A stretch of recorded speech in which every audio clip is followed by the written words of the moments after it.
സൂര്യ നമസ്കാരം 2-ാം ദിവസം. പ്രതീക്ഷിച്ച പോലെ തന്നെ അനങ്ങാതിരുന്ന ശരീരം അനങ്ങി തുടങ്ങിയപ്പോൾ വേദന തുടങ്ങി. പക്ഷേ അത് ഇന്ന ഭാഗത്താണ് വേദന എന്ന് പറയാൻ പറ്റില്ല.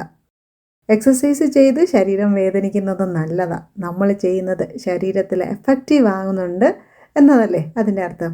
ഇന്ന് എനിക്ക് യോഗ ചെയ്യാൻ കൂട്ടായി എൻ്റെ അച്ഛനുണ്ട്. അടുത്ത ദിവസങ്ങളിൽ മക്കളെയും കൂട്ടണം എന്നാണ് ആഗ്രഹം. എൻ്റെ അച്ഛനാണ് എൻ്റെ യോഗാ ഗുരു. അദ്ദേഹമാണ് എന്നെ മാത്രമല്ല കേട്ടോ, മക്കളെ എല്ലാവരെയും യോഗ പഠിപ്പിച്ചത് എൻ്റെ അച്ഛനാണ്. യോഗ പറഞ്ഞു തരാം, പക്ഷേ യോഗ ടീച്ചേഴ്സ് എന്ന സർട്ടിഫിക്കറ്റ് തരില്ല എന്ന് അദ്ദേഹം നേരത്തെ തന്നെ ഉറപ്പിച്ചു പറഞ്ഞിരുന്നു. അത് ഞങ്ങൾ ആശ്രമത്തിൽ പോയി അവിടെ നിന്ന് തന്നെ നേടണം. അങ്ങനെ വ്യത്യസ്തമായ എക്സ്പീരിയൻസും വ്യത്യസ്തമായ അനുഭവങ്ങൾ നേടണം എന്ന് അച്ഛൻ നേരത്തെ നിഷ്കർഷിച്ചിരുന്നു.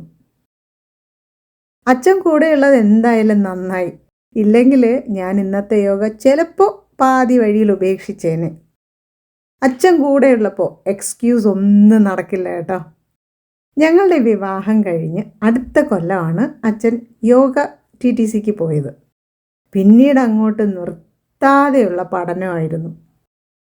യോഗ ജീവിതമാക്കി മാറ്റാൻ എപ്പോഴും ശ്രമിക്കുകയും ലോകത്തുള്ള എല്ലാവരും യോഗ ചെയ്യണമെന്ന് ആഗ്രഹിക്കുകയും ചെയ്യുന്ന ഒരാളാണ് എൻ്റെ അച്ഛൻ. ഇങ്ങനെ ഒരു യൂട്യൂബ് ചാനൽ തുടങ്ങിയതിൻ്റെ ഉദ്ദേശങ്ങളിലൊന്നും അത് തന്നെയായിരുന്നു. ഞാൻ ഒന്നുകൂടെ പറയട്ടെ, ഞാൻ എക്സസൈസ് സ്റ്റാർട്ട് ചെയ്തത് എൻ്റെ ഡോക്ടറുടെ നിർദ്ദേശപ്രകാരം തന്നെയാണ്. അത് എക്സസൈസ് എന്ന് മാത്രമല്ല, ഞാൻ എന്ത് ചെയ്യണമെങ്കിലും എൻ്റെ ഡോക്ടേഴ്സിനോട് ഞാൻ ചോദിക്കാറുണ്ട്. പിന്നെ എൻ്റെ ഡോക്ടറിന് അറിയാം ഞാനും ഒരു യോഗ ടീച്ചറാണെന്നുള്ളത്.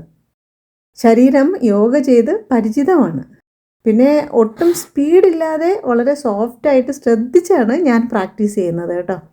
അതുകൊണ്ട് തന്നെ വരും ദിവസങ്ങളിൽ ഞാൻ കുറേയേറെ ഉഷാറാകും എന്ന് തന്നെയാണ് പ്രതീക്ഷ. നമ്മളെല്ലാവരും അവനവൻ്റെ ശരീരം അറിഞ്ഞു വേണം പ്രവർത്തിക്കാൻ. ഒന്നും ചെയ്യാതെ ഇരിക്കുമ്പോഴാണ് എനിക്ക് പൊതുവെ ശരീരം വേദന കൂടുതലാവുന്നത്. അതുകൊണ്ടാണ് ഞാൻ ഇപ്പോഴേ ചെറിയ രീതിയിലെങ്കിലും ശരീരം മൂവ് ചെയ്യുന്നത്. എക്സസൈസ് ശരീരത്തിന് മാത്രമല്ല ഗുണം നൽകുന്നത്, ഇത് നമ്മുടെ മനസ്സിനെയും ആറ്റിറ്റ്യൂഡിനെയും മൂഡിനെയും വരെ ചേഞ്ച് ചെയ്യിക്കും. എൻ്റെ രോഗാവസ്ഥയിൽ യോഗ എന്നെ സഹായിച്ചത് കുറച്ചൊന്നും അല്ല കേട്ടോ. എന്നാൽ ശരി, നമുക്കിനി നാളെ കാണാം.